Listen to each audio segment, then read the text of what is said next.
Os 7 pecados capitais são conceitos muito bem explorados na ficção e cultura pop, sendo utilizados de forma direta na criação de uma história e seus personagens, ou então podendo servir apenas como arquétipos básicos ou traços de personalidade. Se você pegar qualquer obra, tem 99% de chance de você conseguir traçar paralelos entre os personagens e os 7 pecados capitais, com casos famosos como de Chaves e Bob Esponja. É muito provável que isso se deva ao fato desses conceitos fazerem parte da humanidade há milênios, nos influenciando até na arte.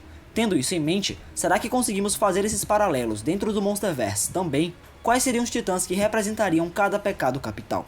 É isso que vamos descobrir no vídeo de hoje. Então, sem mais enrolações, vamos começar.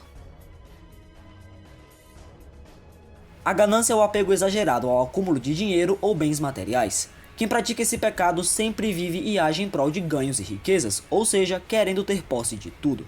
Acho que para esse pecado capital não há nenhum outro titã que se encaixe mais do que o Scar King. Logo na sua introdução é dito que seu principal desejo é conquistar a superfície, se tornando o governante do planeta. Sua ganância é tão grande que ele foi capaz de escravizar e torturar seu povo e Ashimo sem pensar duas vezes, unicamente para conquistar o seu objetivo. Como eu disse, não há nenhum outro ser no Monsterverse que se encaixe tanto quanto ele para o pecado da avareza. A gula, apesar de normalmente ser relacionada a comida ou bebida, está mais para a cobiça insaciável, quando alguém sempre quer ter mais, mas nunca se sente satisfeito.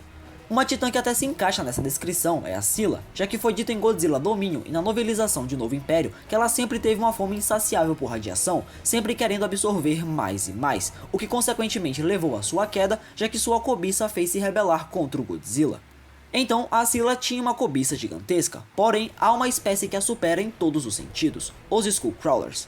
Uma das principais descrições dessas criaturas é de que seu metabolismo é tão acelerado que as fazem ficar constantemente famintas, precisando comer a todo momento. Isso resultou na extinção de diversas espécies na Ilha da Caveira, já que foram caçadas de forma imparável por tais predadores. Ou seja, os Skullcrawlers são literalmente insaciáveis, o que me fez selecioná-los para o pecado da gula. A inveja é o desejo excessivo por tudo que outra pessoa tem ou conquista, podendo levar alguém a roubar ou tirar o que deseja da outra pessoa.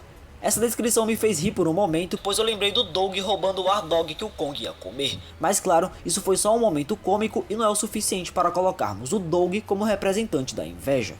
Outro titã que pode se encaixar levemente é o Rodan, já que ele enfrentou Ghidorah, a Mothra e tentou se impor contra o Godzilla brevemente para poder se sobressair, o que pode ser interpretado como ele tentando tomar o lugar de Alpha. Mas o fato dele ter se submetido facilmente para o Ghidorah e para o Godzilla me faz o descartar.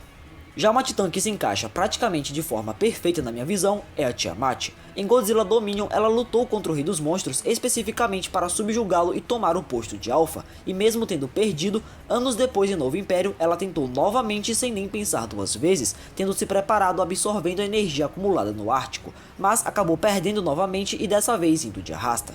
Então, pela Tiamat ter literalmente abrido mão de sua vida unicamente para tomar o posto de Alpha do Godzilla, me faz colocá-la como representante do pecado da inveja. A ira é fácil de entender, é a raiva, a demonstração de ódio, vingança e o desejo de fazer mal para algo ou alguém. Bem como Scar King para a ganância, não há nenhum outro personagem em todo o Monsterverse que se encaixe mais na ira do que o Ghidorah.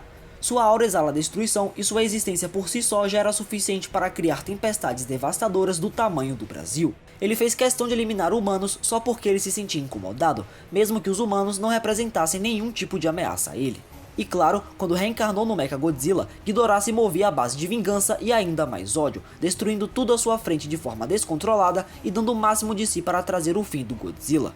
Nenhum outro titã mostrou tanto desejo por destruição quanto Ghidorah, o fazendo de longe o melhor representante para o pecado da ira. Luxúria é se deixar dominar pelas paixões, comumente associada aos desejos carnais, mas que também pode estar relacionada ao desejo por poder e dominação, tudo aquilo que gere prazer.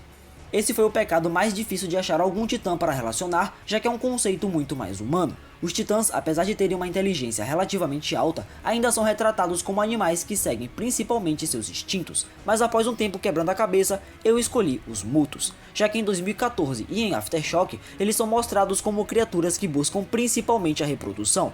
E para reproduzir, vocês sabem o que tem que fazer.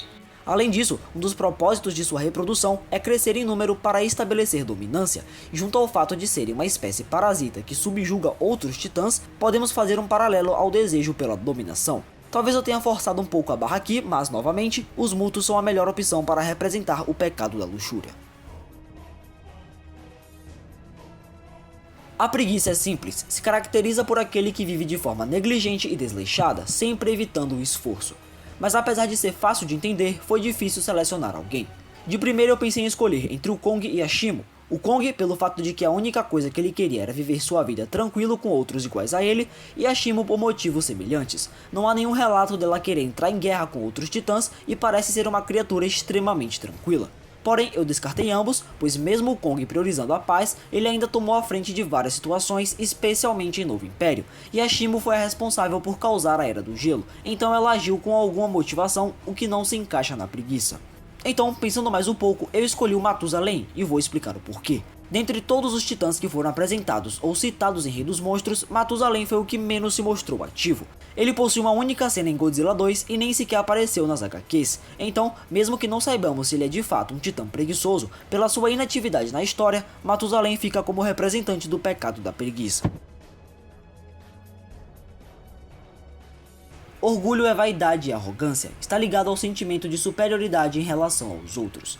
E claro, não tem outro além do próprio Rei dos Monstros para colocar aqui. Mesmo que o Godzilla haja em prol da natureza e da ordem natural, convenhamos que seu ego é maior que ele mesmo. Ele sempre se impõe diante de qualquer inimigo, mesmo que sejam mais de um, e se mantém confiante da vitória. E mesmo se for subjugado, ele não abaixa a cabeça por absolutamente nada. Ele é o topo e sua ordem absoluta, o que é justo já que ele conquistou o posto de alfa, mas não muda o fato dele se achar superior a todas as outras formas de vida, especialmente aos outros titãs. E vale mencionar que ele também se mostrou arrogante em Godzilla vs Kong, quando ficou brincando e humilhando o gorilão porque ele não o via como um oponente digno, até o Kong mostrar que não estava para brincadeira. Então, por isso, o Rei dos Monstros fica como representante do pecado do orgulho. Enfim, essa foi a minha lista de qual titã do Monsterverse mais se encaixa em cada pecado capital. Mas se você fizesse essa lista, quais seriam os seus representantes? Deixem nos comentários e sugiram outras ideias de vídeos para eu trazer aqui no canal. É isso, muito obrigado por terem assistido até aqui e até o próximo vídeo.